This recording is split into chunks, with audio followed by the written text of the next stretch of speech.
we should have upwards of 18 storytellers this evening. For our audience, we are Facebook living. So if that's weird for you and you don't like that, you can go to the top right part of your photograph or your picture and click on those three little buttons or dots, and you can hide your video. This way, no one's going to see you. Either way, unmute. I'm pausing because I believe I had an audio issue. Am I back? You're back. Yes, sir. Wonderful. Yes. So you can manipulate a few things on Zoom. Videos, please stay muted. We'll have a break and a Q&A after. Unmute yourself. It'll be fun. Top right, at least if you're on a laptop or a desktop, the phone's a little different. You can click view for speaker or gallery.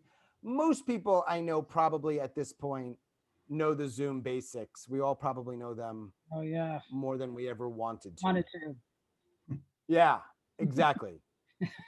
And so for our audience, this is the big thing. I've got names of our tellers in the hat. I'm going to pull out those names and they're going to tell a 99 or less second story. After 3 or 4 of them go, and we'll let you know exactly how many, if 3 or 4 of them go, I'm going to put a poll up. You're going to vote for your favorite. You don't get 2, you don't get 3, you get your favorite. All right. Now, if they go over 99 seconds, they're disqualified. And I won't, so they don't get a chance to go through. And you'll know that because at the end of each section, Mary's going to do a little summary. Tell you the name of the teller, little blurb or two about what they said to remind you. That'll also be up on the poll. But if somebody went over, you will not see their name and Mary will not summarize their story. It's like a big scarlet lamb letter, isn't it? It is. I don't know what maybe we'll make it a big S. Yeah. Oh, L. Joanne said L. Okay. Yeah. That's a good one too. Nobody's losing. Yeah, we should probably just do an L. After we have all the winners of round 1, and Mary and I will put one additional storyteller through as a sort of wild card. We'll have a break, and then we'll have round 2, and those 6 storytellers will tell their second round stories, and then you will vote on a winner. So you will be voting several times. So please be prepared for that. So while the tellers are telling their story, whatever system you want to use, if you want to remember, that's on you. But you will be asked, who's your favorite, several times tonight, okay? So we're going to keep you on your toes. I don't think I have much more else to say. We have contingencies in place for tiebreakers. And for our audience, the only other thing that I want you to please consider when you're voting for your winner of each section, these are meant to be true personal stories that are not read. So if you feel like it's just a flat out fabrication, there's no way that happened, or it's only a story about somebody's ex-wife or not themselves, or if they're clearly just reading on the monitor, I'm going to leave it up to you, but I'm going to encourage you to reward people who are playing by the rules. Fair? Deal? There's probably a couple tellers who are like, I don't know if I remember this story, and maybe they're going to see me, my eyes moving. I'm going to do my best. It's all good. All right. Mary, are we good? I think we're good, Sean. It's 7:11. I said we'd start officially at 7:10. It's time to pull a name. It's time to pull a name. Now, we have, at this moment, I believe 18. This could switch. So for now, our first section will have 4 tellers. Our first teller this evening. It's so exciting, this moment, isn't it? It's so exciting. You just want to drag it out a little bit and drag it out and drag it out. Our first teller this evening, first slam of 2021. Wouldn't you know it? Live from North Carolina, Sharon Eisner. Woo! Sharon? Yes, sir. When you are ready, you have been spotlighted and the stage is yours. Thank you.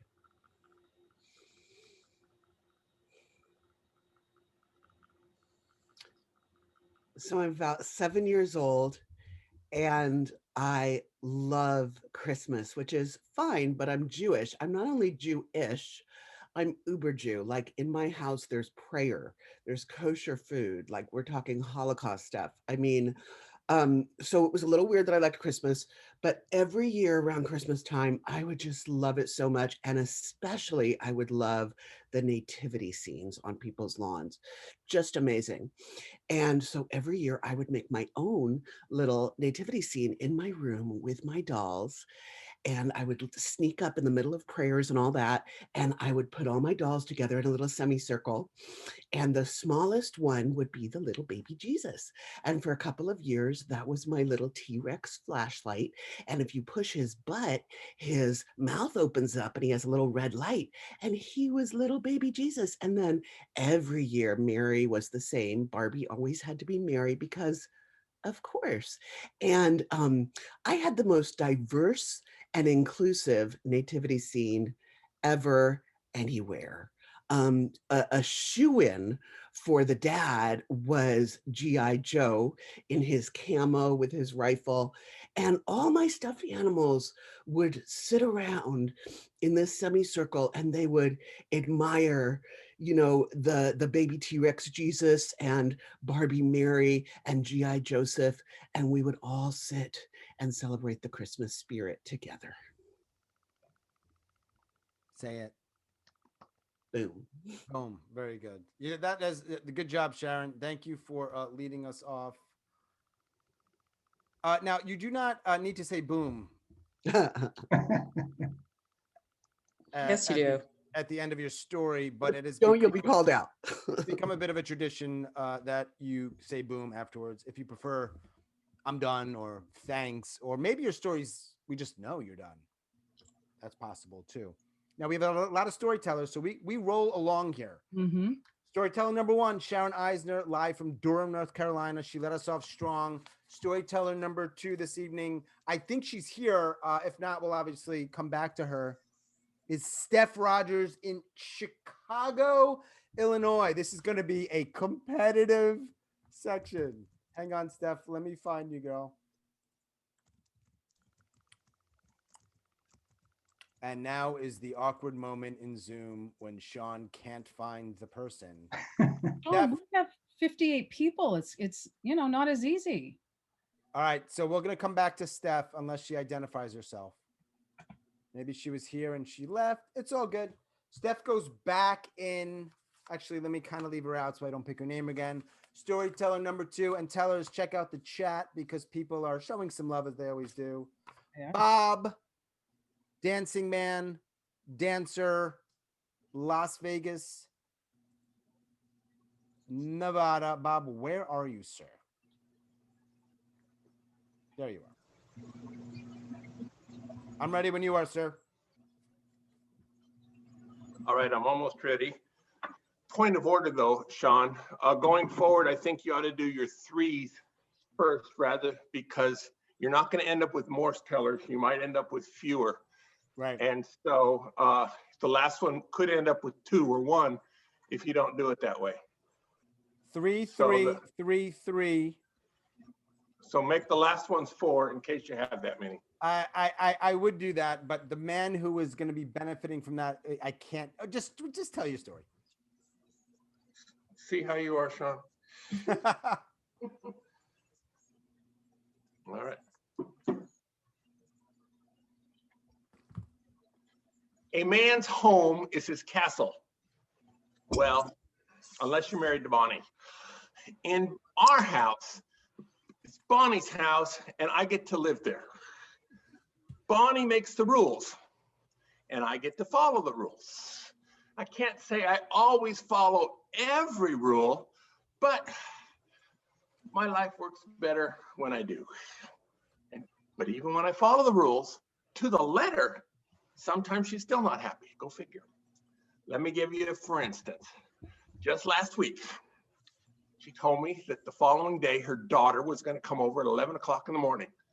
And she comes up to me and she gives me a finger and says, Bob, you're not coming out of your office wearing your underwear when Susan is here. You're just not going to do that. Now, I think we can all agree that Bonnie's being very unreasonable here. She's depriving me of my constitutional rights. And if it's not in the Constitution, it ought to be. But I'm a nice guy. I pick my battles, and battling over Fruit of the Looms just doesn't seem worth it to me. So I say, okay, Bonnie, I agree. I will not come out of my office wearing my underwear. Before I come out, I'll take them off. Boom.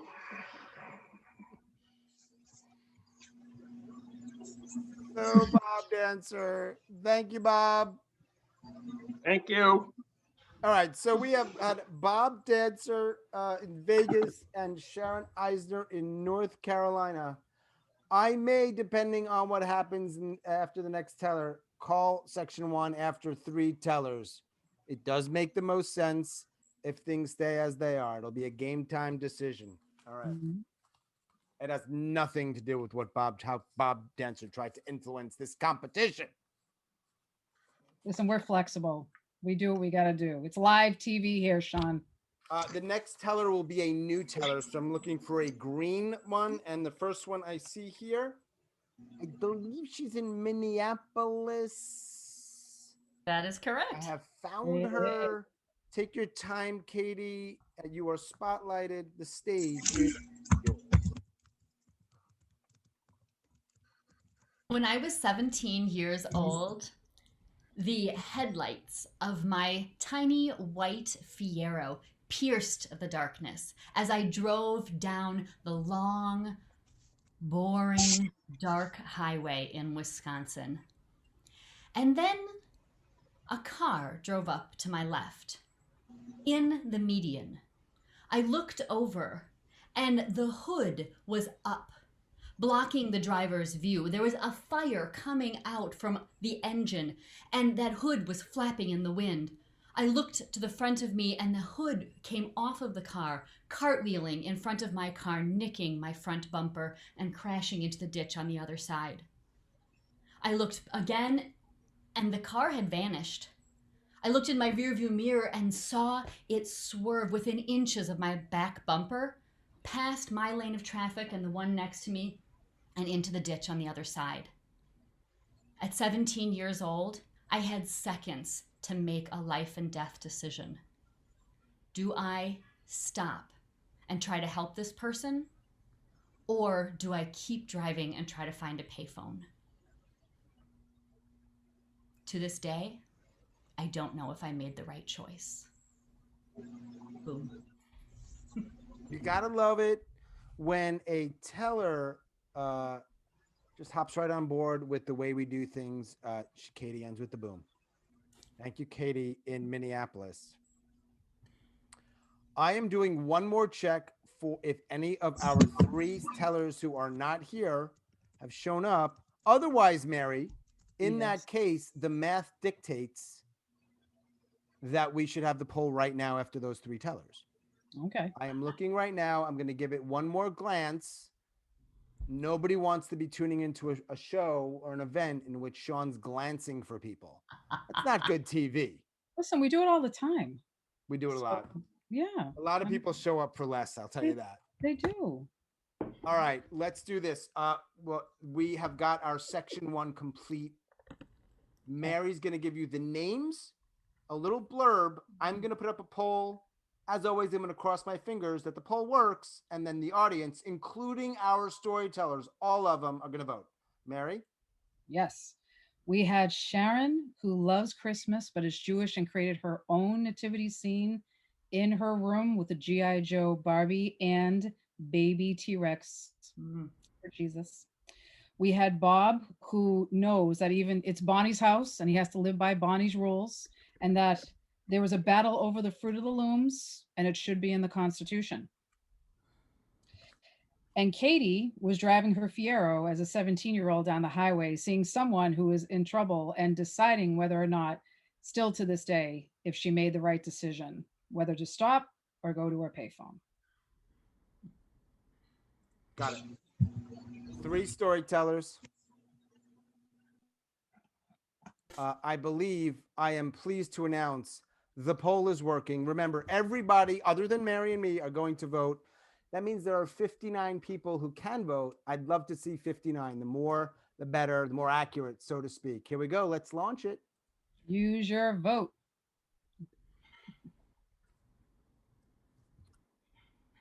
It's a close one, Mary. They're always close, aren't they? They are. They are. Yes.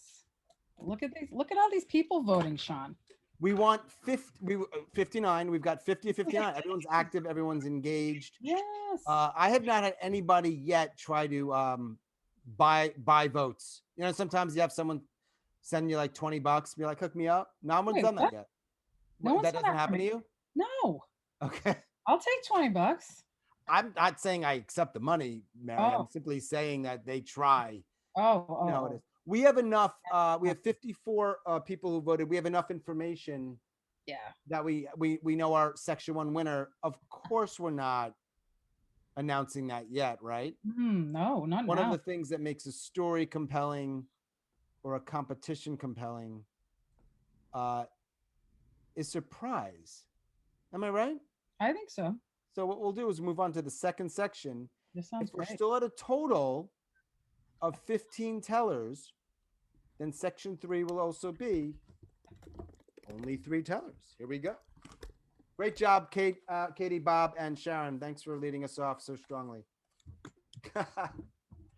Next up, back-to-back Minneapolis. Wouldn't you know it? It's almost like you couldn't write this stuff. Couldn't script it any better. All right, Howard, whenever you're ready, I'm ready.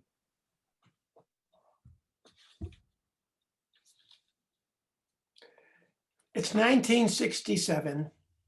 I'm walking on the beach north of Evanston. I'm actually walking in the water, and I'm hauling a 4x4, 6 feet long, schlepping it on my shoulder because I'm high on LSD.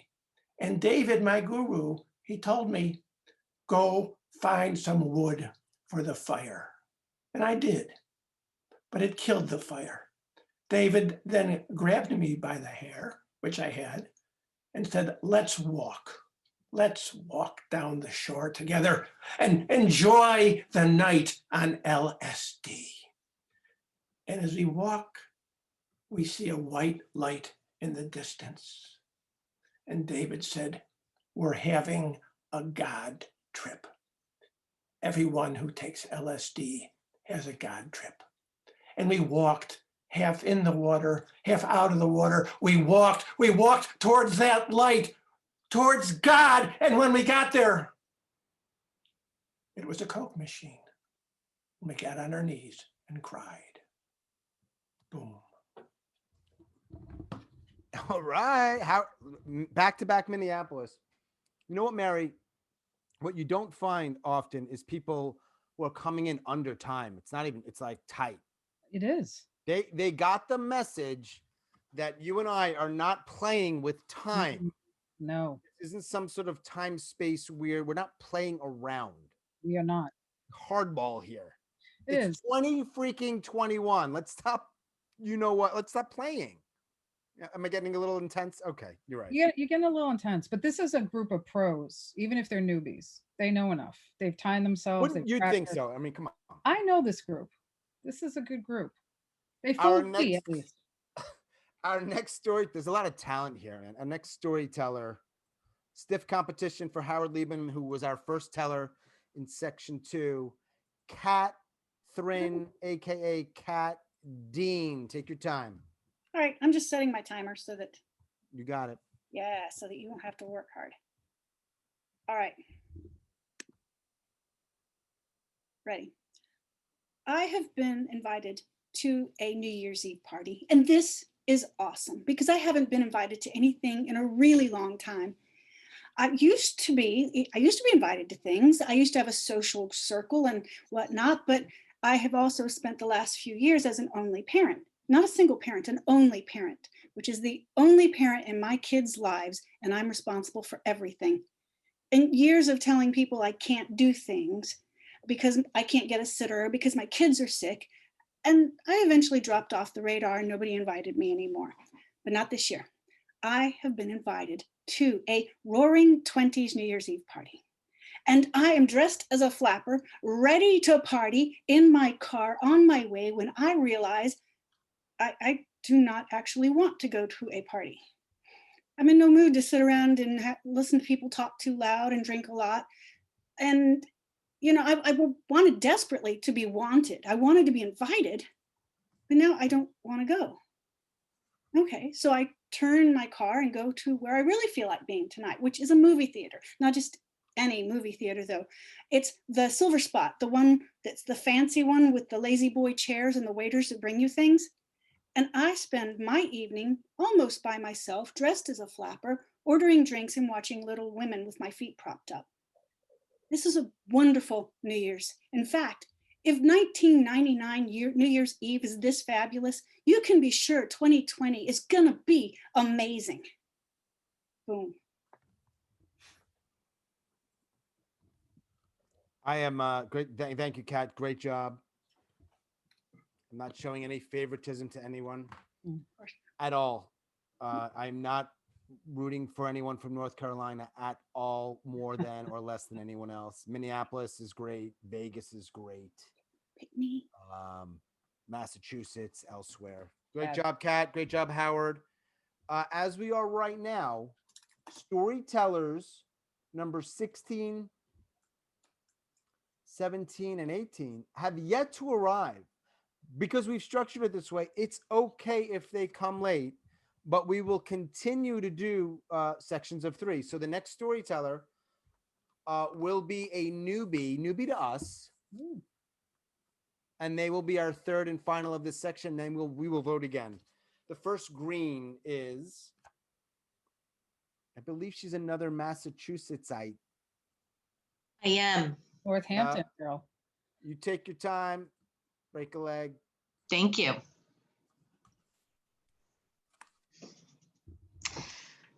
I'm sitting on a hard wooden bench, buzzed on martinis. I'm starting to warm up now that I'm inside, so I pull off my gloves and I pull out my phone. And because I've got time to kill, I start scrolling through Tinder. I didn't expect to be in church on Christmas Eve, but here I am. I was spending the 2019 holiday alone, so I decided to go downtown to look at the windows and have a drink to cheer myself up. And one drink became 2 drinks, and I knew that I couldn't get in my car right away for the 6-minute drive home. But where do you go on Christmas Eve when you're a little bit drunk and the only thing open is the bar that you're in? Now, I know I am not the first person who ever walked through the doors of a church looking to be sober. And I know I'm not the only atheist who enjoys singing Christmas carols. And I absolutely know that when your phone makes that little ping when you match with somebody on a dating app, that does not mean that an angel got its wings. I thought that I was going to be spending Christmas Eve alone. But instead, I spent Christmas Eve alone in the most crowded place in town. Thanks. All right, here we go. We're doing it again. We got 3 more names. Nobody was over time. Always warms my heart, as does the cheap box wine I'm drinking, which is a theme in a lot of these stories, I notice. Mm-hmm. You see certain patterns.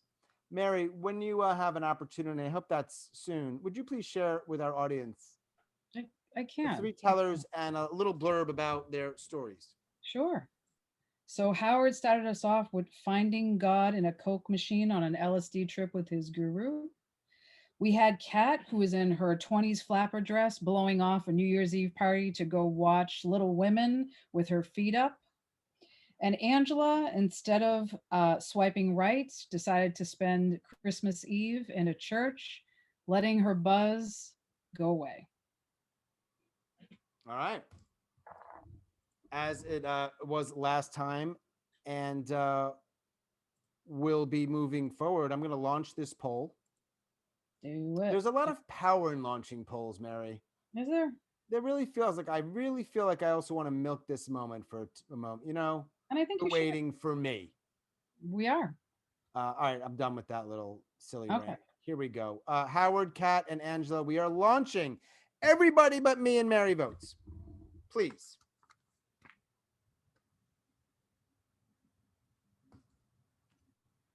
It's another super close Ooh, one. it is. It is. Man. Keep it coming, peeps. 52 of 59. Get a few. We got about 10 more seconds. We'll get it all in. I think it's not going to make. No, Right? We got a winner? we got a winner. We have a winner. Yeah. All right. Beautiful. I think this is a good time for me to check in with you, Mary, and just ask how you're feeling. I'm feeling really impressed with how everybody's doing, and I'm just amazed at what a great night this is. And yeah, I'm feeling really good. How about you, Sean? Good. Oh, I wasn't expecting that. I should. Why people don't ask you how you are? More people need to do that, Sean. Well, whatever. It's You fine. know- I'm always happy to host these events, and I enjoy it. I enjoy the stories. Yeah. I get a little tense with all the tech stuff and all the things that could go wrong, but you know what? No one really wants to hear that. They just want to hear stories. So let's continue. They don't care what we're dealing with behind the scenes. Nah, they don't care. No, I don't blame them. Here we go. Section 3, storyteller number 1. Here we go. Oh, we've got an international. We got international here. We're going up to Montreal. Joanne, I'm just setting my timer. you got it.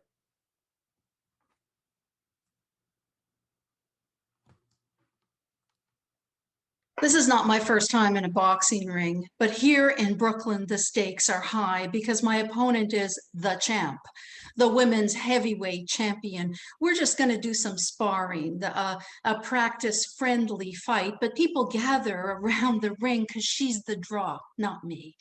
Nobody knows me here. I started boxing in my 40s. I love the strategy. I'm never going to be a champ, but I want to train like I'm going to be. I get a few good punches in and the crowd cheers, but it's temporary because when she hits me, I feel her power and I back off. After a while, she pushes her weight into me. She pins me on the ropes and I feel her breath in my ear. She says, "You keep dropping your left and I'm going to hit you even harder. Focus, you know better." She's teaching me. I survived 3 rounds. I have a bloody nose. I have a black eye on the way. I did okay, but she didn't break a sweat. I sit ringside. I want to watch the next fight. I love being right here. She brings me, the champ, an ice pack. "Here, take this. That's going to swell. You need to practice. You're dropping your left. See you tomorrow, right?" "Yeah, right. See you tomorrow." Boom. Little bit of a deke there you gave us. Boom. All right. Thanks, Joanne. Canadian. It's just worth noting, we are not in the same country. And we have somebody else here, Kwang, who's not in the same country. We have 2 international. I don't know if we've had 2 internationals at the same time. Anyway, tellers, it is worth checking out the chat because people are very nice in chat, are they? Yeah, I think they might be nicer in chat than they are in real life. Just generally speaking. People are a little nicer in chat, don't you think? No, I'm not sure. I mean, there's a lot of love in the chat, I have to say. That's what I'm saying. Do you think there's that much Ton of love in the chat. Right. Yeah. Do you think the chat is reflective of how we are in the world? You know, some of this group, I think. Some of them, I think, You want to call out anyone in particular? No, because I don't want to get it. I don't want to be on the receiving end of some of these rats. I know these people. You're not right. Exactly. So what we're doing is we're going to continue with, just so you know, I'm doing my very best to be fair. It does make the most sense to continue with sections of 3. And if 1 or 2 of those other storytellers come, then those final 2 will be 4. That just seems to make the most sense. Totally. Because if they don't come, then, Bob made a very good point. And I appreciate Bob for that, especially for that. Yeah, see? We have a history. Our next storyteller, our next slammer, she's no newbie. She's been around. She's in Iowa. If she had a nickname, I would tell that to you right now, but I don't know if she does. Anu, here we go. I'm just gonna start my timer. Sure.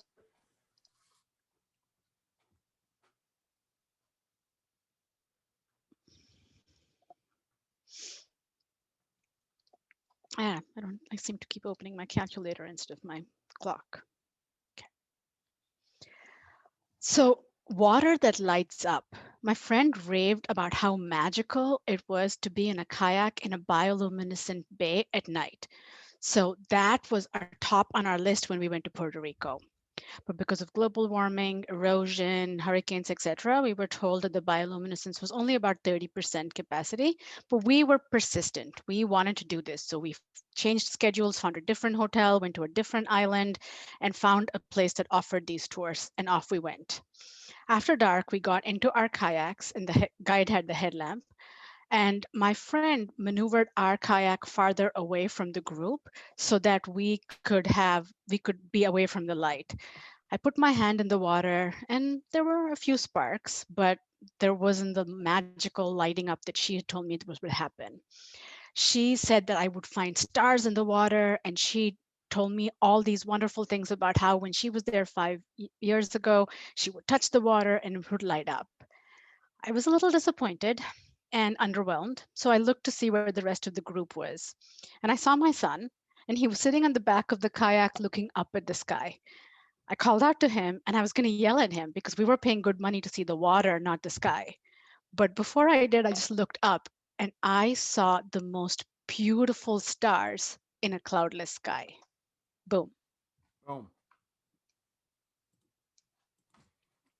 Anna, do you have a nickname? Well, Anu's short enough, isn't it? What else That's could you pretty do? short, yeah. I think I have friends who call me Nunu, or kids when I used to work in early intervention used to call me Nu. I Because, love the Nunu though. Nunu. yeah. That's probably what I'm going to be saying moving forward. All right. Okay. So, hey, we had 3 tellers in section 1, 3 tellers in section 2. We are on our 3rd teller. I'm about to announce in section 3. We're moving it along. People are being especially kind and loving in the chat. I made a sort of couple meta comments about that. I don't need to do that again. Here we go. Our next, I'm picking a non-newbie. Joanne is actually new to this event. Anu is not, and another non-newbie, Massachusetts. There's a lot of talent here tonight, isn't there? There is. There's a ton. Zach Stewart. Sorry, I had to cleanse the palate. I have always had a tough time with the dentist. I don't have a lot of cavities or anything, but I just don't like them poking and prodding at my gums. That is until I got a new dentist. While he was talking to me before the checkup, I couldn't help but notice his smile. Also his tennis shoes, which weren't entirely fashionable, but they were serious athletic footwear. Makes you wonder what's underneath that white coat. As he's checking out my bottom molars, I am acutely aware that his fingers are in my mouth. And I see myself relax instead of tense. Usually I'm trying not to gag, but I'm focusing on showing him my lack of gag reflex. He tells me there's no way I would get any cavities with these teeth, but I'm starting to think of a different cavity that might need some attention. I'm starting to realize that something might be wrong with me, psychologically, not orally, and I'm really self-conscious about the amount of drool that's in my mouth and if that's what usually happens. But as I'm thinking about all this, I realize that the checkup is over. And I didn't throw up, I didn't get sick.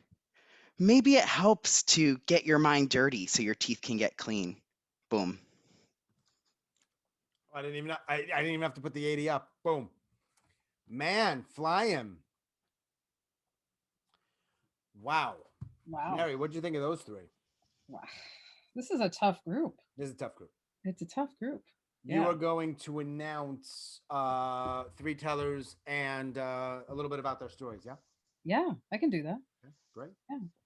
So Joanne started us off with talking about a friendly fight with the champ and going 3 rounds, even with a bloody nose and a black eye. She trained like a champ with the champ. We have Anu who went kayaking in Puerto Rico, and maybe she didn't see the magic looking down, but when she looked up at the stars, she saw the magic in the sky. And Zach knew or learned at the dentist office that it helps to get the mind dirty to get the teeth clean. Interesting. Yeah. Wow. So we've had 9 stories so far. They're all different kinds of stories from different places. I'm impressed. Super creative. Creative, tight, solid. All right, Yeah. Joanne, Anu, Zach, I am launching the poll. We have 64 potential voters. Wouldn't it be great if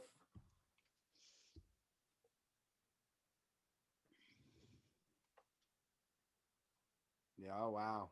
Yeah.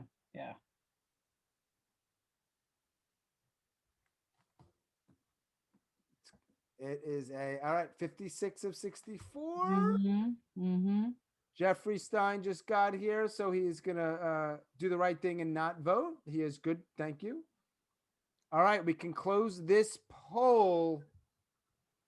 The winner.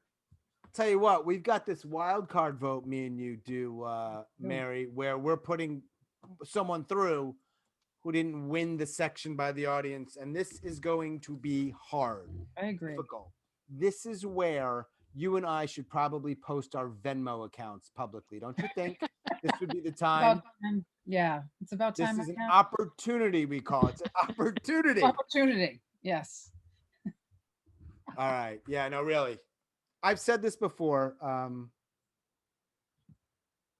But yeah, it's always tricky for me when I know there are great tellers with great stories that aren't going to go through. But I will say this, for those of you that don't go through, 3 weeks from today, I think, I will confirm that date, we have one more slam style thing before the Grand Slam. Anybody who didn't get into the Grand Slam, you go to the wild card. Absolutely. Calling it the wild card. You have a better name, message me. I'll change the name. Don't care much about names. Then in early February, and yes, I have to contend with work and Valentine's Day and the Super Bowl. Sundays, not easy, but there will be a Grand Slam with upwards of 20 tellers. Yes. And do we have a grand prize winner yet? I don't know. Like a winner, a prize? I don't Because know, tonight the winner's getting cash. The Grand Slam winner, cash plus maybe something out. Maybe we should give some sort of something else. A box of wine. I was going to say that, Richard. Richard wrote in the chat, box of wine. I know, but you can't trust Richard. You don't know if he's being serious or not, ever. Well, I was going to say a box of wine. All right. We can find out from Zach the best place to get him because he's like there you go. Box whining wine boxer. Wine boxer. All right. Section 4, teller 1. Live from the Chicagoland area. Dan. Can unmute yourself. Boom. Unmute myself. Holy cow. Yeah, you're good. Mother. I'll be nice and not start the clock yet. So I'm on Zoom basically yesterday, as you are every day.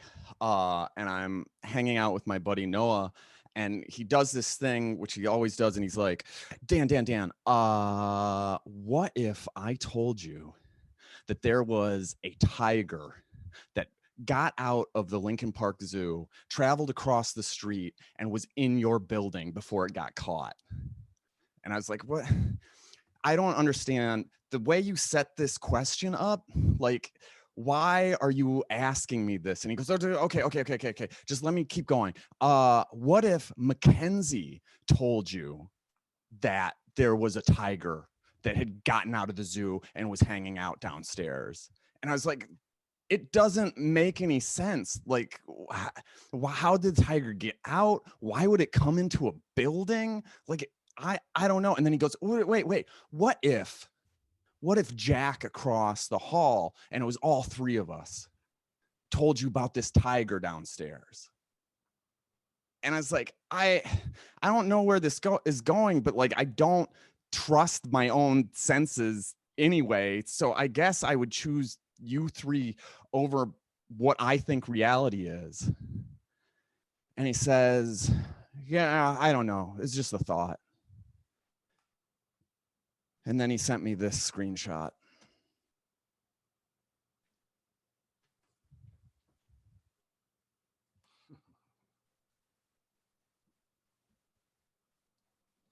I need to wait. I'm waiting for Boom.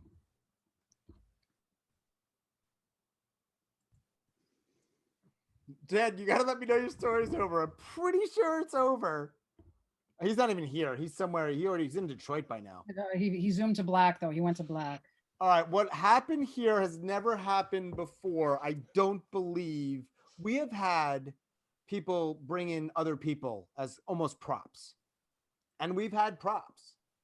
Mhm. I think we had a fade to black once. Mhm. But now we have a totally it's if it's not in the rules that you can't do it, you can do it. He did it. So that's your first teller of section 1.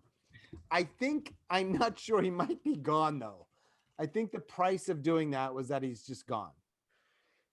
That's a mic drop right there, right? I'm just left. It's like, I don't care if I win. I'm out. Yeah. I made my point, people. He made his point. That's it. That's it. He became the Tiger King for tonight.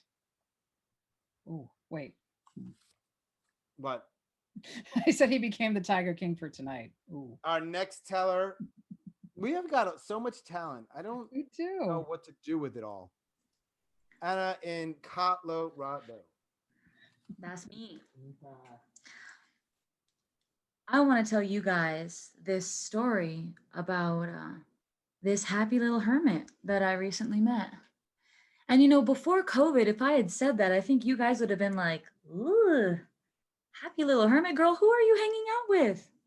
But now, for the first time in this hermit's life, I mean, it's almost trendy to say, hey, I'm a happy little hermit.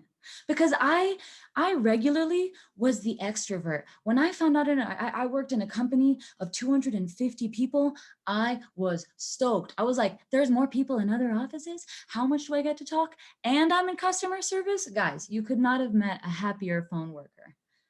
And so when I met this happy little hermit that kind of, I don't know, blossomed, if you will, had COVID never happened, they would have never, ever maybe have felt normal.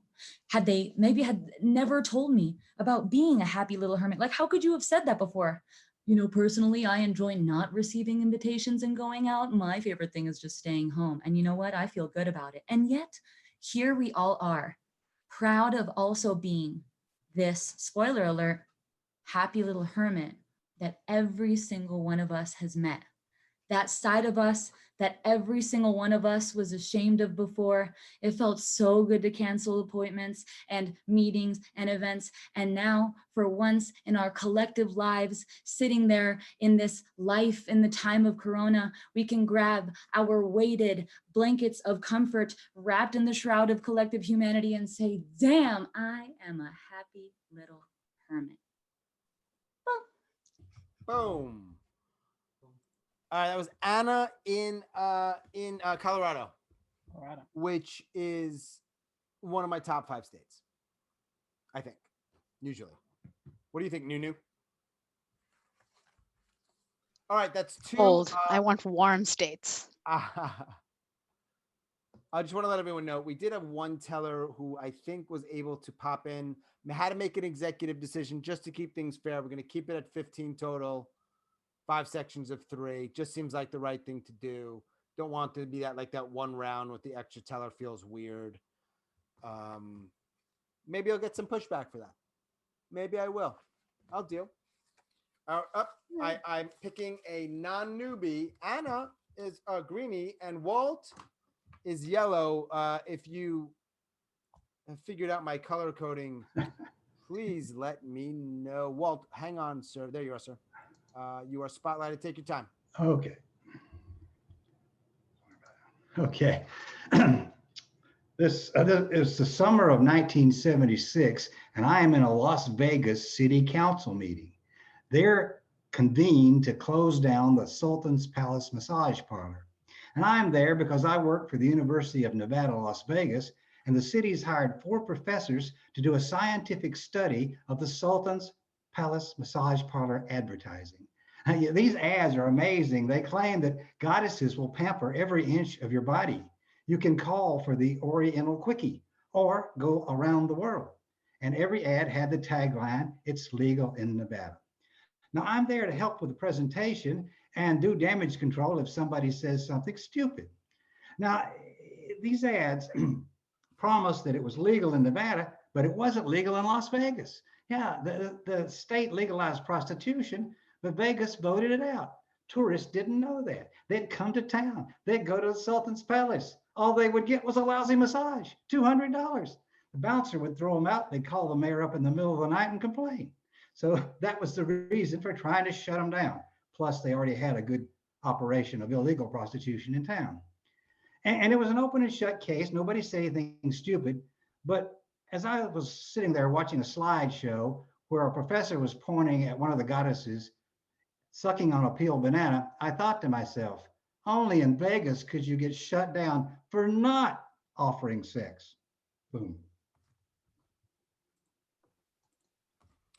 That was Walt in Florida. I don't know if he's actually in front of the ocean right now or the bay. No, that's my the marina down the street.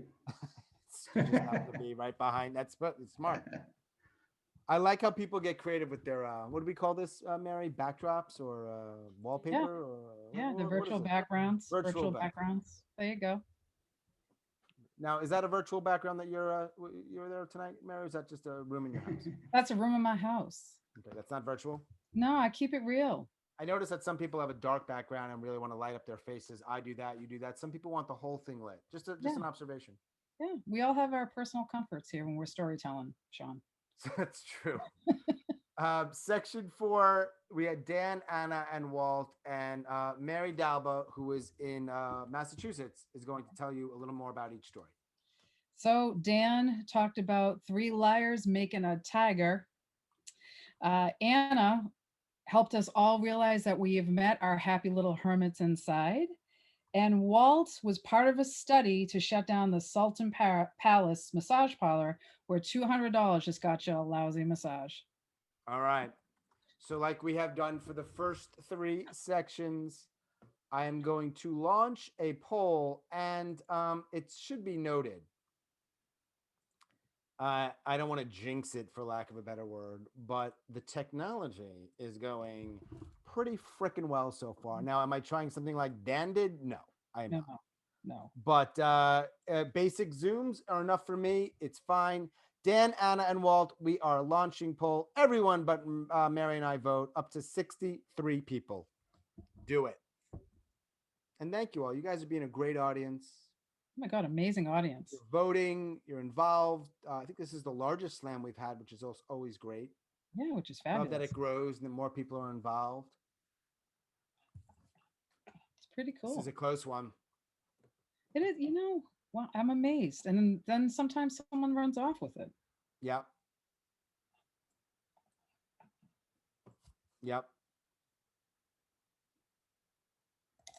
I think we can close this poll.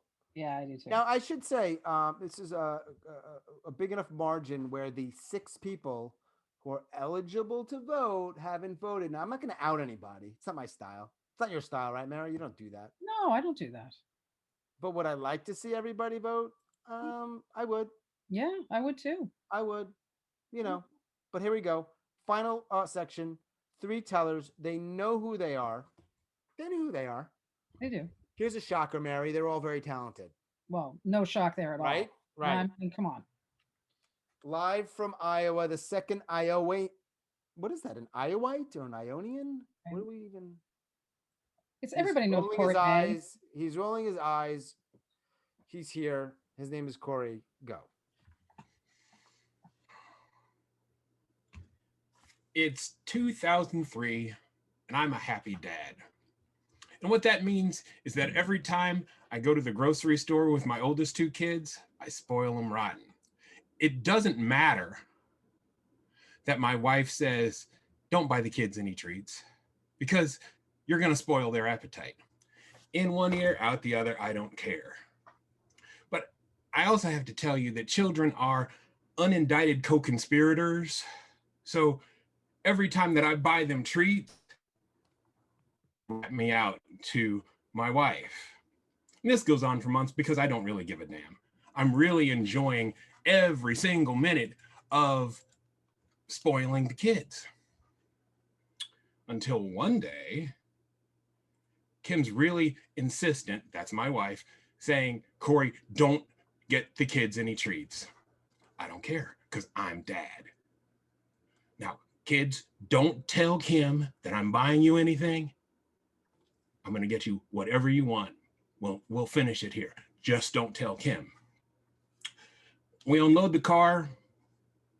Madeline, my youngest daughter, goes into the house. Xavier, my eldest son, goes into the house. And all of a sudden, Kim screams at me, Corey, you bought the kids treats. I told you. Here comes Madeline around the corner, chocolate all around her mouth, saying, I didn't say nothing. Boom. Wow. What the hell is going on in Iowa? Thank you, Corey. I'm going to remove your spotlight now. I see a lot of Corey, so sometimes I just want to remove his spotlight. You can never remove the spotlight from Corey. You can't really ever remove the spotlight from Corey. That's true. No, you can never remove it. We've got a lot of people here who are showing all kinds of interesting, like they're putting things in the chat, good things. But I noticed some people are smiling, which is always like a good sign. Other people are doing the hands thing. I think a few people, I won't call anyone out, are drinking a lot. Like there's a lot of drinking. A lot of box wine. A lot of I box don't wine. want to speak to you, Mary. I'm not judging. No. Do what you got to do. Do what you got to do. It's fine. You can drink. Do whatever you want. Two more tellers. Our second to last teller this evening. Another person up in Massachusetts. There's something in the water up there. We've all decided. Mark, I'm going to spotlight you and have some fun, man. It's a frat party in college. It's late. Very few people left. There's a clutch of kids over in the corner getting very earnest. They're talking about death. And there's one kid saying, have you ever thought about suicide? And I'm like, tried it. And it's weird to say, but suddenly I am like the coolest kid in the room. And they're all like, how'd you do it? How'd you do it? Lawnmower. And the look on their face is priceless. I mean, there's the shock, there's the titillation. They're trying to count all my fingers and toes. They desperately want to ask, but they're afraid it'll be rude. And I don't say anything. See, I had heard that carbon monoxide was kind of like just going to sleep. But I didn't have a car. I didn't have a garage. I had a lawnmower and I had a shed. I started the lawnmower and that fucker was loud. You do not sleep next to a lawnmower. And they are filthy. They have no muffler. They have no catalytic converter. I was sitting there for 30 minutes and it felt like someone was raking my lungs with a cheese grater. I got this pounding headache and the tears and the snot are just running all down my front until I just couldn't take it anymore. I went and I laid on the lawn until my vision cleared. But that's just not goth cool. Boom. Mark up in Mass. Thanks, man. Interesting, Mary. We've had 14 stories thus far. Yeah. A total of 15. Wow.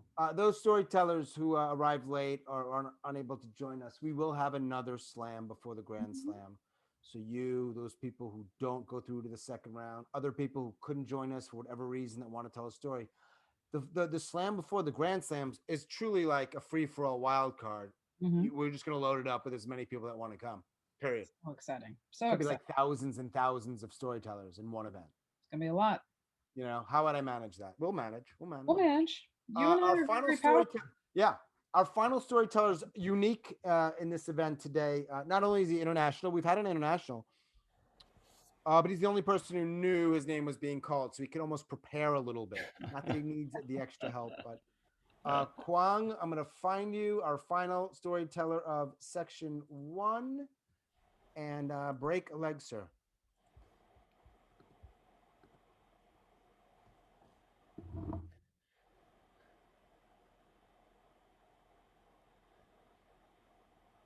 Hey, watch it!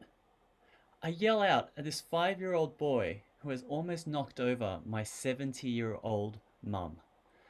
My mum and I are walking down the street enjoying the beautiful Christmas light decorations when this 5-year-old boy zooms past us like a maniac.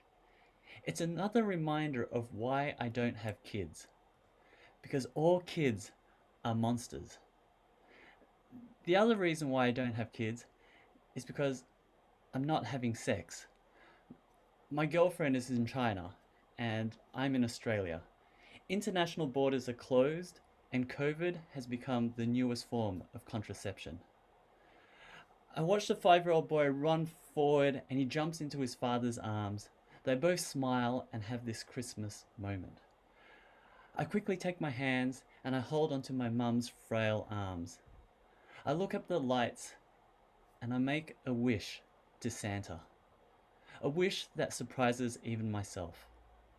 Because I hope that this time next year, I will have my own kid in my arms so I can enjoy a Christmas moment. But more importantly, my mum is there to enjoy the moment too. Thank you. That was Kwang. Great job, y'all. Mary, should be noted that nobody went over time. Yeah. So I don't have this awkward moment, Mm-mm. which I don't like. No. A lot of people think I like doing the dirty work like that, but I don't. No, but you do it though. You do. You do what you got to do. You do. But the gruff exterior is just an exterior. We know that. Okay. We know that. Okay. Let us summarize Okay. and then launch into our final poll of round one. Got to do my job. All right. So Corey has always gotten his kids treats, and asked them not to rat him out. However, chocolate on the face is what got him in trouble the last time. Mark told a story about attempted suicide by lawnmower, but he defeated the lawnmower when he tried. And then Kwang talked about his Christmas wish and moment, even though COVID has become the newest form of contraception, maybe next year he'll be holding a child in his arms. All right, let me finish up the poll.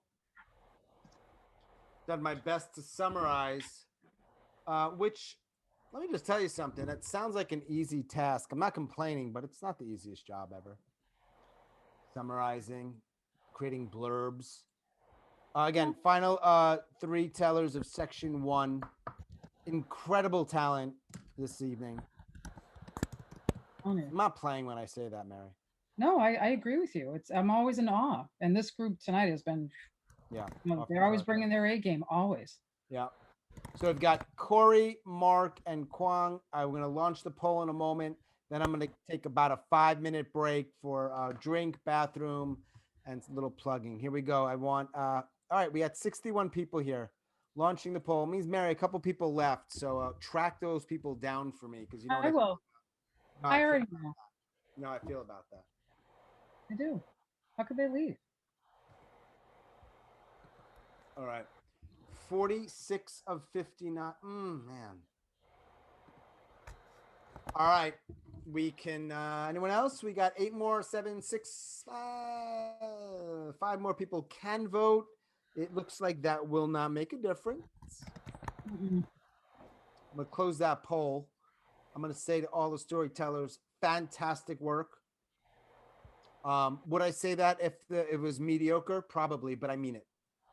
It wasn't mediocre. It was so good. No. You can tell the difference in your voice when you're You can tell the difference, right? You can tell the difference. What I want to do now is invite everybody to refresh their drinks, though I'm sure many have been doing that already. Use the bathroom.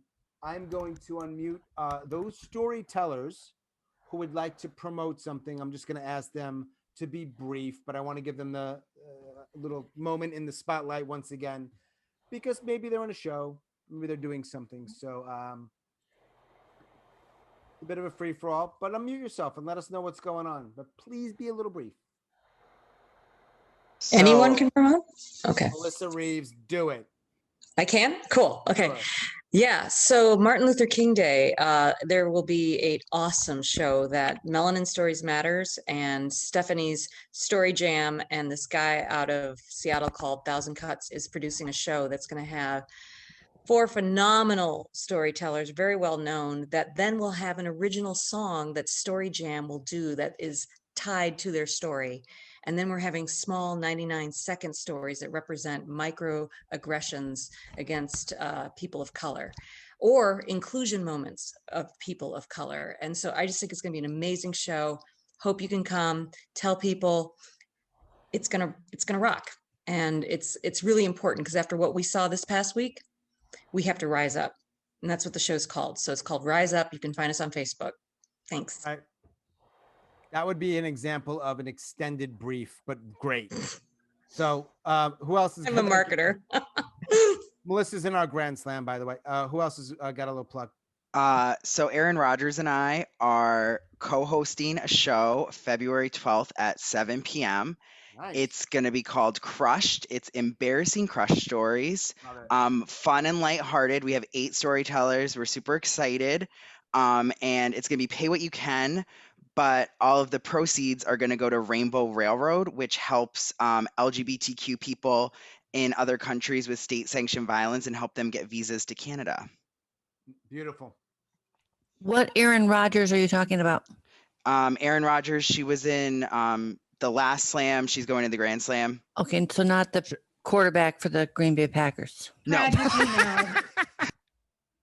I'm just was a wondering lady the same thing. Toronto. I could be wrong, but I'm pretty sure Aaron Rodgers is not doing things for the LGBT community. I don't know for sure. Not that Martha Morris, by the way, unfortunately was an almost storyteller this evening. Very talented. She'll be at our next slam for sure. I have something to plug. Oh, I'm a little upset with you for not making the storytelling tonight, but I'm going to forgive you. Plug I won't away. even tell you. I had a really bad day, but I'm here now. And even though I had the hour wrong and you were looking for me, the fact of the matter is I am finally doing my Moth Main Stage story on January 27th. It's virtual. I was supposed to do it on March 20th of last year, which, as you know, was a week after the lockdown started. So I'm very happy to finally get the opportunity. January 27th, I'll post it everywhere. Moth Main Stage, no joke. Yeah. Yeah. 12 minutes. 12 minutes. I took a 5.5 minute story and I turned it into a 12-minute story. Went in the other direction. I'm looking forward to hearing that. I'm sure that it's fantastic. Anyone else? I got a show on Monday at 6 p.m. Twitch at Storyluck. You want to tell us a little bit more? Boom. Did you just fade out again? That's so Dan. Did you go black already? Gee. Aaron Rodgers, I don't know if you heard this, but Zach already mentioned your one event. If you have something else, by all means. Even though you're not a teller tonight, several Grand Slammers are here. Sort of like, oh, I'm going to show up. Yeah, I love it. Yeah, it's all good. You're all good. Yeah, what do you got? So I've put the link to the show Zach and I are doing. I also have a show coming up later this month called Met Through Twitter. That is on the 21st. And there's always at least one person that I've only met through the internet. And we have a love story. We have a near-death experience this time. It is a stacked show. I'll put a link to that as well. Great. I've got a show coming up. I'm a featured teller in something called Weaving from the Fringes, Winter Storytelling Series. The theme is Shine. There will be 4 tellers, all of whom are very good tellers. Laura Burlage, Michael Williams, Tracy Chipman, Howard Lieberman. And they're going to be longer stories instead of the 5-minute quick, pop stories. These are developed 12, 15-minute stories, and it should be very good. All right. Thank you. Hey, Thank you, Sean? yes, Katie, and then Angela. So I just want to let y'all know about the National Storytelling Network. We are a group of people who bring storytellers together from all around the country and now all around the world. And we produce a monthly slam. So any of you who likes to slam, there's cash prizes every month. And I'm going to put in the chat the upcoming events. We have events every month. There's also a big love show coming up in February. And then the call for proposals for to enter our Fringe Festival, our online Fringe Festival, is going live this week. So definitely check it out, and I hope to see y'all there. We have got to find, thank you, Katie. We've got to find a better way of putting, the only way people can communicate via chat is obviously in the chat, but they fly up, right? And then nobody sees it. So if anyone has ideas moving forward, maybe not in this moment, how to deal with that better. Angela, you had something you want to share? Yeah, a couple things. On February the 12th, a group of storytellers were getting together to do a show that's based on the Lunar New Year, and Kwong is going to be one of our tellers too. And our special guest will be Matthew Dix. So we'll be promoting that on Facebook and the various places. We don't have a ticket link yet.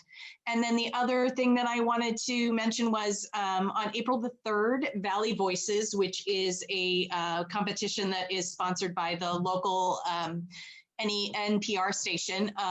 That's our Grand Slam. It's at the Academy of Music in Northampton, but it will be virtual. And I know that there's someone in the audience tonight who will also be telling. So Andrew and I will be telling with other people. Awesome. Man, I forgot how many people are doing like all this stuff. The rest of the show is just going to be announcements. Tune in next time for the second round. In-game adjustment. That's what we call it. We call it a what do we call this in football? When you at the line of scrimmage you make a change. Audible. An audible. Yeah, an audible. You know what? I'm going to start a website. I like the idea of that. Audible.com. That domain's probably available. Who else has got a isn't it weird you guys are thinking I'm a stand-up comic, but I'm not. Who else has got something? Huh. Anyone else? Sean, New, nothing new? 7x7, Sean? Do it. You're going to promote my show. I love this. Do it. I asked you in the chat. You do it. I don't know enough about No, I didn't. I'm gonna plug my stuff. Next Sunday, we have our 7x7 event, 7 tellers, usually about 7-minute stories. There's a few people here who will be there. They can identify themselves. I want to tell them that I feel a little weird doing that. Is that weird for me to feel weird? Or am I allowed to feel how I feel? You can I'm always feel however confused you about want. my feelings.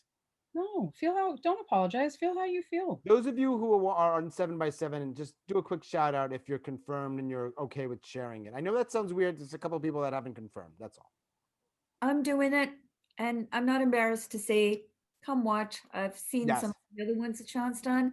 It's important to talk about the stories about mental health and break stigmas and just get it out there. I'm not talking about anything that's super dramatic, I think, but I don't know. It's not dramatic to me, might be to you, but Yeah.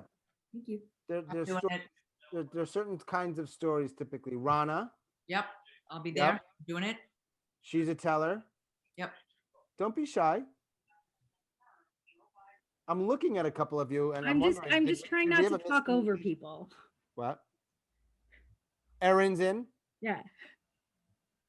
I'm looking at a couple people who I think are in, but the reason I'm not saying their names is because maybe we're not on the same page. But you know who you are. I would love for you to say, "Yep, I'm in too," but it's okay. I believe I'm speaking. There he is. This show's gonna be fucking amazing. Yeah. Well, I was trying to lower the bar of expectations so low that I could successfully trip over it. Right. Corey, Erin, Chandra, Rana, and apologies if I'm forgetting you and you're here. I don't mean to be that person, but there's a few other fantastic, and Chandra, and a few other great tellers with important stories. Exactly. So, This is the mental health show. you know what, Melissa? It's not really a mental health show as much anymore. It's more just about what I say, true stories that matter, and I decide, which gives me a massive amount of power, what matters in this world. Jeez. Priority. Sean, Trev. So there are some of them are centered on mental health, not all of them. Okay, but cool. they're gritty. You know what I mean? That's my brand, so to speak. Vulnerable. Vulnerable. We storytellers like that word. Yes. We love gritty. That was vulnerable. Storytellers, right? It's such a beautiful contrast. Gritty You're and so vulnerable. Are you speaking to me right now? Because it's awkward if you are. It can be. I just whisper if you want more to me. I like the fact, Melissa, that you're not in your typical place. This was for you. Oh, cool. Wow. Taking requests from the audience. Yeah. Yeah, you berated me so hard last time. You were like, I'm so sick of your background. We are, Mary, I'm going to announce the, well, you know what? Hang on 1 second before we move on. I'm putting in, I apologize, it's taking a while. Grit Group, I'm putting in the chat. It's just where I do my stuff. That's where most things for now are housed. Many of you know that. And then I'm also putting in a Venmo and PayPal if you want to contribute. We do a weekly show. This is one of them. We have a podcast with Kurt Mullen as my podcast partner, and he's here. Hey, Kurt. And several people here have been on the podcast and other stuff. So, look, I get it. You're thinking right now, I'm not sure if I should contribute $50 or $100. I understand. Tough decision. What you're not right. And either I'm not going to judge you either way entirely, not publicly. Yeah. They drop off a zero by accident. We understand, Mary, I'm making an executive decision right now. Okay. I am going to do something I didn't expect to do. Oh. But because I'm going to add a teller to our second round. Okay. Occasionally I do this where there's 2 tellers, not sure. I'm doing it. It's fine. That means Okay. we have 7 second rounders. All right. Does that mean that maybe someone's upset that I changed that? It does. Can I announce them? You can announce them. All right. In no particular order. Our second rounders, we're going to start that up momentarily. Walt in Florida. Kwang in a very different time zone. Angela in Massachusetts. Try spelling that one, drunk and blind. Katie in Minneapolis. Zach also in that state with the long name. Kat in North Carolina. And Joanne in Montreal. Now, what that means is we have tellers here who are angry at me and they want to revolt and they want to make me the bad guy. It's okay. What I would say to that is consider making Mary the bad one here. No, I'm loved. Bad, Sorry. I'm good. Nice try. As I always say, great job to all our tellers. Beautiful stories. Great work. Great contributions. And if you were here tonight, I hope you can come to the wild card in a couple, 2-3 weeks. I'll let you know about it, of course. And I appreciate the support. So stick around, tellers who didn't make it through. I want your votes. Zach, Katie, Angela, Joanne, Kwang, Walt, Kat, get your second stories ready, please. I'm putting your names back in the hat. This hat I bought in Cusco, Peru. Sure, there's a story behind that, Sean. There is a story that involves a woman. Of course. In Cusco. It's always a woman's fault. It's not her fault. It's not her fault. Did she hurt me? Yes, she did. But it's not her fault. I'm angry. It's all right. You got the hat. You got the hat. 7 storytellers. Here we go. Did I make the right call here with the 6-7 deal? Absolutely. Absolutely. I want to be inclusive. Yeah, absolutely. All right. I'm pulling names. Second stories. The only negative here, truthfully, is now 7 total. So the first person really need to wow us. Because let's be honest, even though they're 99, by the time we get to the last teller, forgot a little bit about the first person. Right. Maybe. But here we go. You're not going to forget this person, I promise you. First teller of second round, Joanne, let me spotlight you, you boxing Canadian. Where are you? Indeed. Setting the timer. Take your time. It's happening. Give me a sec. Take your time. While you're doing that, I'll remind people that if you're not sure whether it's going to be $50 or $100 you're contributing, it is the holidays that just passed. So just playing. All right, Joanne. Yeah, I really need some air. I was at the hospital with my partner for her surgery, the love of my life. You know what I just did there, Mary? I paused it instead of unspotlighted. Incredible. I'm such a newbie. I'm so green. It's absurd. Listen, if that's the worst technical issue tonight, we've done really well. All right. If anybody just sees a scowl on my face moving forward, I know you haven't seen that before. That's why. All right. All right. That's the only thing that really brought laughter to me tonight. Here we go. Storyteller number 2. We're moving right along. Great job, Joanne, starting us off here. And in about 15 minutes, we'll have a winner. Angela. Break a leg. Okay.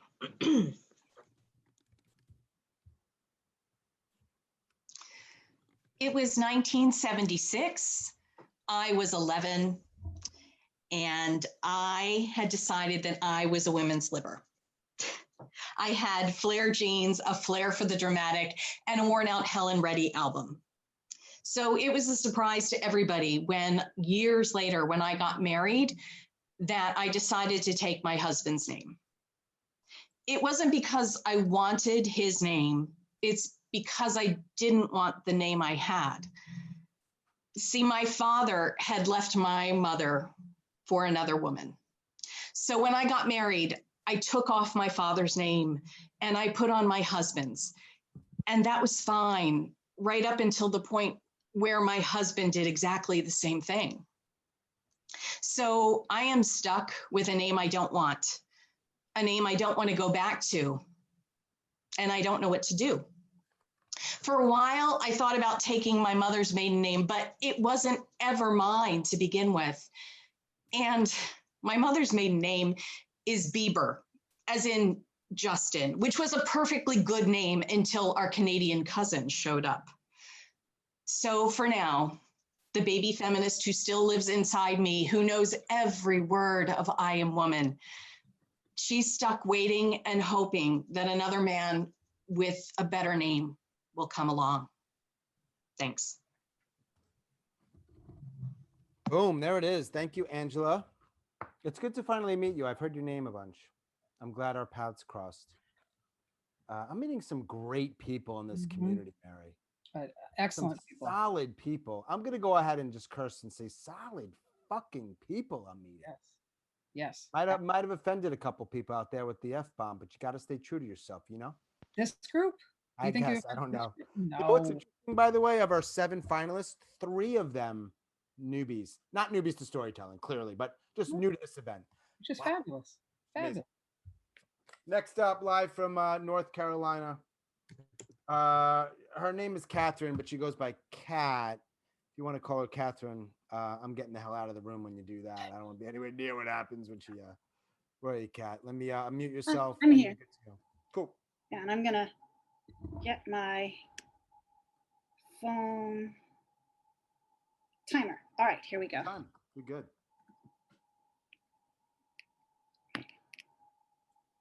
I have been drinking too much. There, I said it, I have. But I'm not trying to get drunk. I just want to sleep. I've never liked being high, and I've never liked being drunk, but I do love my sleep. Now, 2020 has been a sucky year. Maybe some of you have heard. And watching the business that I've spent the last 20 years building dwindle away to nothing, and watching my savings do the same thing has left me lying in bed nights, awake and worrying more than sleeping. And a few glasses of wine takes the edge off. I forgive myself for this, because when this is all done and the world is happy again, I'll quit. But there's a downside to my genius sleep technique, and that is that I'm gaining weight. And that's the last thing I need right now, is to get to the end of this year and find that I am now overweight and out of shape.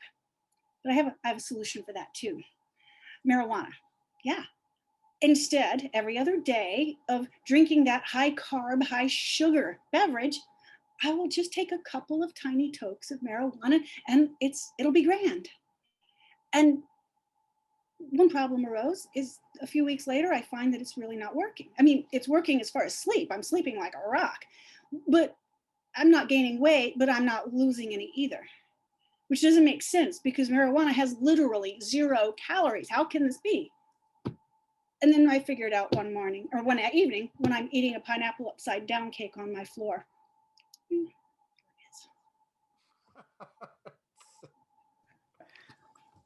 Kat Dean in North Carolina. You're Yes. fine on time. Oh, I am. Unless you're trying to take a photo of me, I'll pose. Now I'm trying to turn this off and I can't. There. So far, we have heard second-round stories from Joanne, Angela, and Kat. It's impressive. It is. It's always tricky to know which story to tell first, right? Do you bring your A game first? but you got to get in. This is the thing. We should probably have a master class just on that. I agree. On strategy Just got to around. find the master. That's always the tricky part of master classes. Next up, live from Minneapolis. I think she's still there from an hour ago. She probably hasn't moved. I hope she's there. She is. I'm gonna what am I gonna do with Katie here? Spotlight her and then take your time, Katie. All right. Oh, sorry. Hang on a second.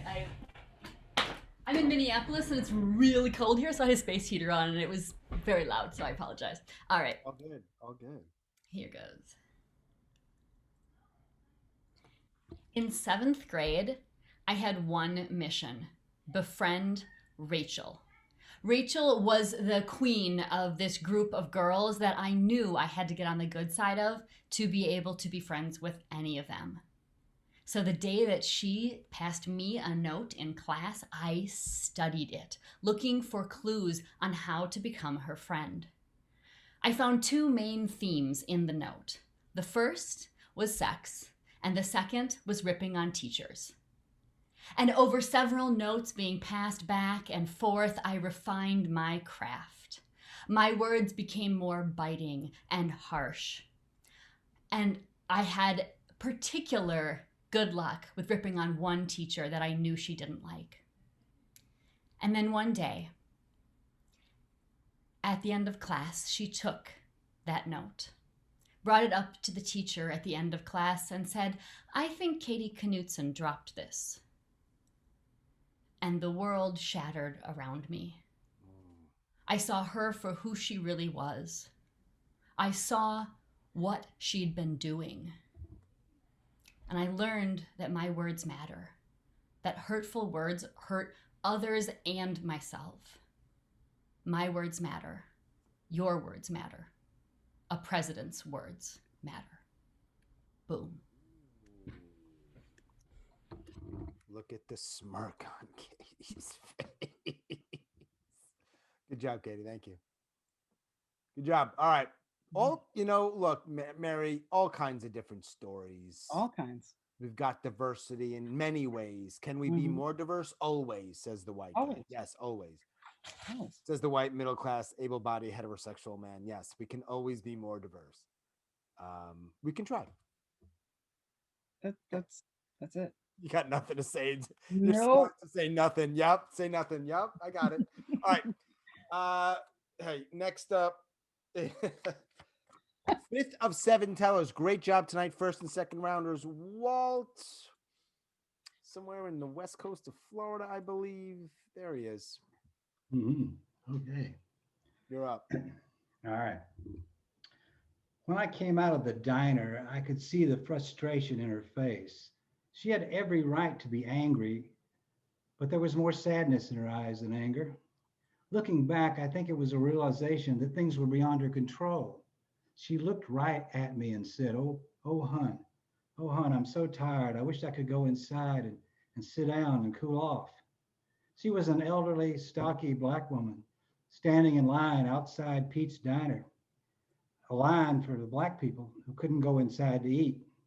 It was the law in Greenville, South Carolina, 1959. I don't think I'd ever noticed that window before. I was 12 years old and I felt so grown up going to town all by myself on the city bus and spending my paper route money on a movie and a lunch at Pete's. And there she was outside. First time a Black person had ever spoken directly to me. May be hard to believe. 1959, I lived in an all-white world. I went to an all-white school that had an all-white church. My father worked in a textile mill that would only hire white people. I didn't know what her world was like. And I knew even at age 12 that this was wrong. She should be able to go inside. I couldn't understand why grown-ups couldn't see it. It changed for me that day. I know that sometimes things would change in Greenville in the next few years, but it would never be the same for me again on Saturday mornings when I went to Pete's. Boom. Mary, all I'm saying is good luck to the voters in this final round. I agree. By the way, I should tell, great job, all of you. We should say if there is a tie in this round, we'll have a runoff. We'll have a runoff. If there's a tie after that, then we have co-winners because at some point you just have to say I agree. the two of you just have to be the winners. Just have them tell a third story. Yeah. Make it up. Mary, please use your mute powers right now. Oh, okay. Yeah. Oh, Bob, you Out. got there. Answer before- done. Just playing, Bob. By the way, for those of you that might be thinking I'm talking too much, fair, but 8:34. We're Yeah. going to be done 90 minutes or less. That's a good time for an event. 90 minutes or less is very good. It's very, very good. We're Right? doing good. We're doing No, good. I'm not looking for validation. I guess I'm just sort of, maybe I am a little bit. I think you are. I think you are. I see you. Really? Sean, I see. Really weird is our next and second to last storyteller is Zach, which also means weirdly, you know who is last again, our final storyteller. Didn't plan this out. No one sent me any money. It just works out this way. Zach, he always does this big moment before he speaks. Big swig of wine. Break a leg, sir. Caitlin and Meg are screaming at me, and all the patrons of the Irish bar are staring. Shut the fuck up, Zach. Stop making this about you. I'm stunned. I'm trying to figure out what I did that made them so mad. I mean, I guess we were at a few bars and it was my idea to go to the psychic. And I know they're upset about the psychic because the psychic told Meg that her and her boyfriend are going to break up and that Caitlin is going to die alone because her love chakra is messed up. I think I should have known when Caitlin sobbed, "I'm going to die alone," when we were walking from the psychic back to the bar, that was a clue maybe. But I was trying to cheer them up. Okay, I did mention that I was going to marry a doctor. At least that's what the psychic told me. And I mentioned it a few times, maybe a few times too many, but I've been drinking because I'm celebrating. The psychic is obviously right. I mean, this whole weekend we've been telling Meg to break up with her boyfriend, and the psychic knew that. So the psychic is definitely right about the doctor. I just know one day I'm going to be at these hospital balls and charity golf tournaments with my super successful and handsome doctor husband, and I want Meg and Caitlin by my side. I can set them up with coworkers from my doctor, maybe a nurse for Caitlin because of the whole chakra thing. But I think this could be great for them. But instead they choose to be angry and they choose to wallow in self-pity and be sad for themselves and angry that I'm happy and I could give them maybe a silver lining to this day. So I look them square in the face and say, that's no way to speak to a doctor's wife. Boom. Mary, if I laugh at a story, I'm not trying to show any favoritism, so to speak. Everybody's either funny or deep or both or surprising. Same with me. Same with me. You're probably a little influenced by that story because the chakra thing, right? A little bit. Well, the psychic thing. Right. Yeah. Chakra. Do you think I'm going to marry a doctor, Mary? You're not allowed to talk after your story, Zach. He's eliminated. Mute him. He's done. Goodbye. No.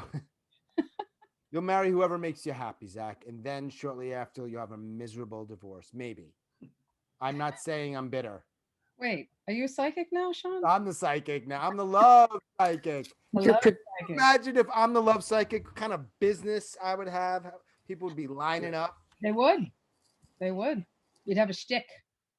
Love guru, something like that, right? Yeah. All right. Final storyteller again. He knew he was telling. He's got a chance to prep for better or worse.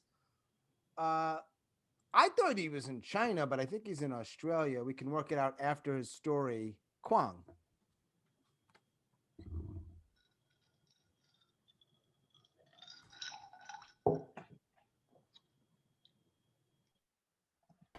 I'm 10 years old and I'm sitting in a Chinese restaurant looking at the dessert menu when my eyes pop out of my head because I see 3 words that don't belong together.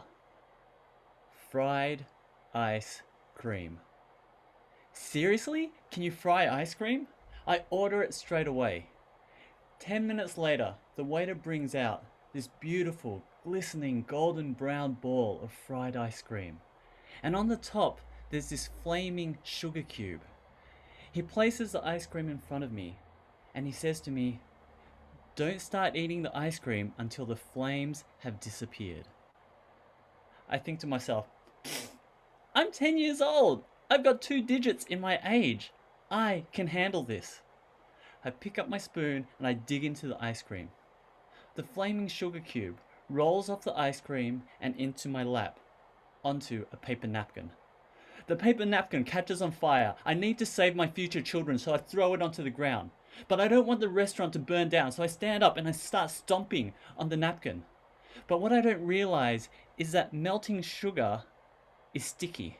And so this burning napkin is stuck to my foot, and my foot is burning. The waiter extinguishes my foot. He looks at me, shakes his head. And I realize in that moment that wisdom doesn't come with age. It comes with experience. And there it is. We have had 22 99-second stories. And Mary, where are you? Let me find you. I'm here, love. I'm here. I know. I didn't jump. What I'm saying is when people tell me, and I've heard this before, what can you really tell in 99 seconds? Oh my goodness.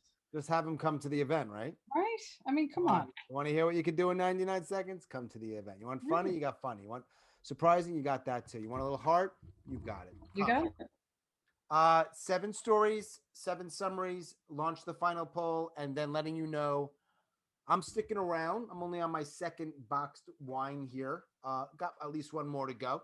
We could talk story. We could talk about the stories, whatever you want to do.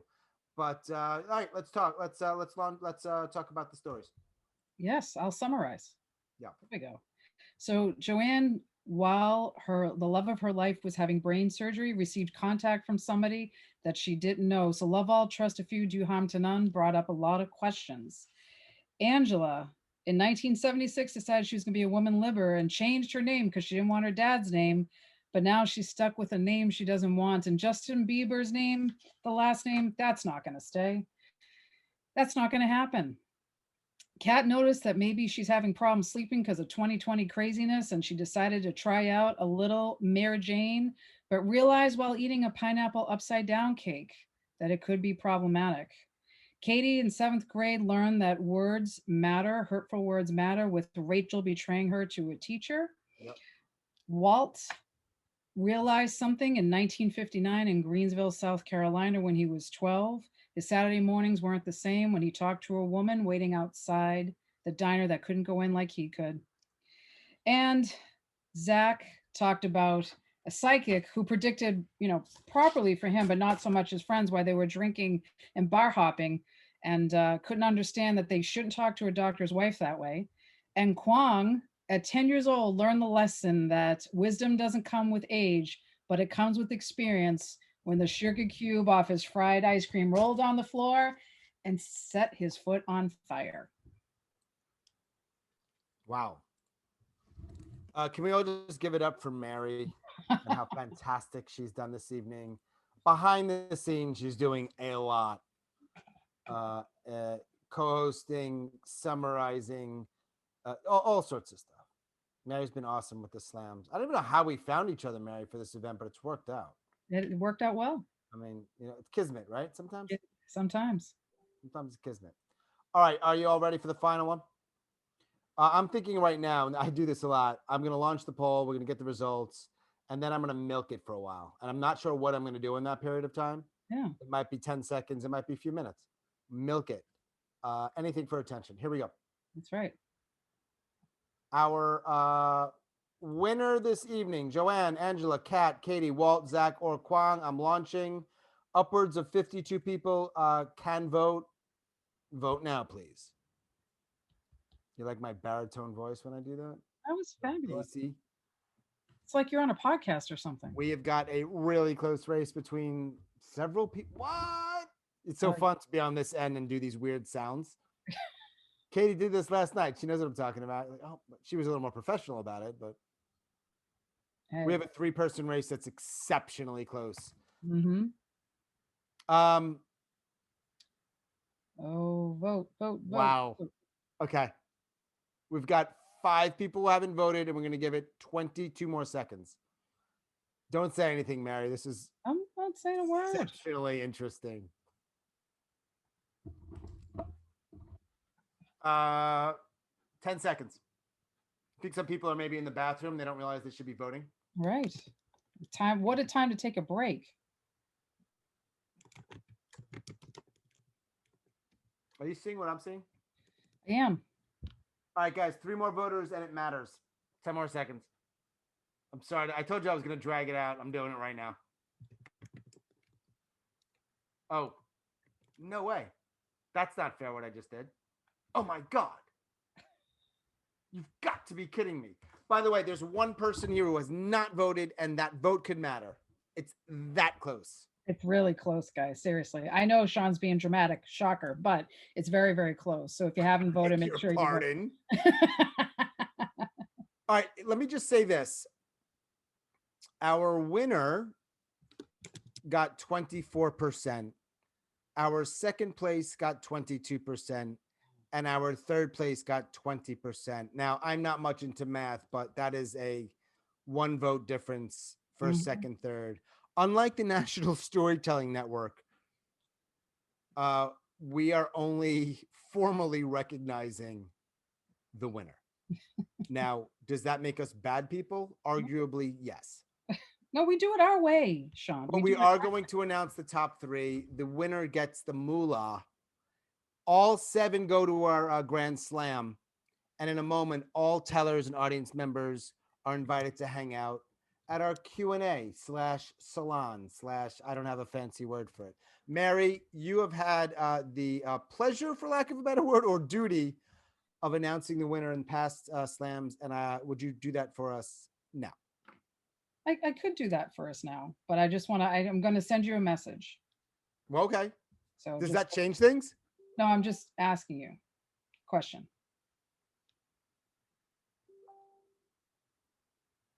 My answer is based on the numbers. Yeah. Okay. That is our winner. Yes. Okay.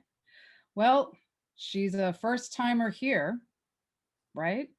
She is a first timer here. She's a first timer here, and you know she went like a champ. Joanne, take your victory bow. Joanne Pelletier, we're butchering your name, but you just won the slam. Joanne's a boxer. I mean, she's dealt with more difficult things than this. Great job, Joanne.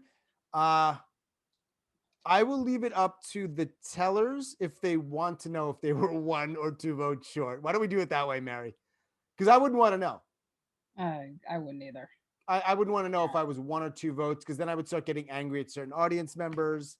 There's cash on the line here, and cash matters. Formally thanking everybody, both tellers and audience, for joining us again. Really appreciate your participation. We'll let you know about future events. You're on the radar, I think. If not, we'll find a way to make you on the radar. And I encourage you to join us as a teller for these things in the future. You can do it.